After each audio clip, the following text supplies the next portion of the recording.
Night డిన్నర్లోకి మీరేం చేసుకున్నారు?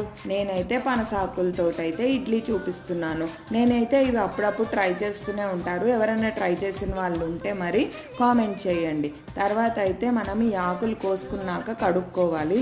తర్వాత అయితే ఇక్కడ మా వారికి బుట్టలు కట్టడం సరిగ్గా రాలేదు. ఇక అయితే ఇంకా బుట్టలు అయితే మంచిగా కట్టుంటే ఇంకొంచెం పెద్ద పెద్దగా వచ్చాయి. ఇక్కడ చిన్న చిన్నగా వేసాం కదా, అందుకని అయితే గ్లాసులలోకి అయితే పెట్టాం. గ్లాసులలో కాకుండా చిన్న చిన్న గిన్నెలలో కప్స్లో కూడా పెట్టుకోవచ్చు. చాలా చాలా టేస్టీగా ఉంటుంది. ఇంకొకటి, ఇది మనం రైస్ వండేటప్పుడు కూడా ఒక ఆకు డైలీ అన్నంలో వేస్తే తర్వాత తీసేయచ్చు అన్నం అయిపోయినాక.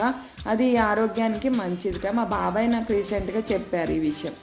మరి తర్వాత అయితే నేను నిన్న గోరింటాకు రుబ్బుకున్నా కదా, గోరింటాకు కూడా పెట్టేసుకున్నాను. తర్వాత అయితే నైట్ డిన్నర్ అయితే ఇడ్లీ ఇట్లా సింపుల్గా కంప్లీట్ చేసి చట్నీతోటి అయితే ఫినిష్ చేసాము. ఇడ్లీలు అయితే సూపర్. మరి బాయ్ మరి.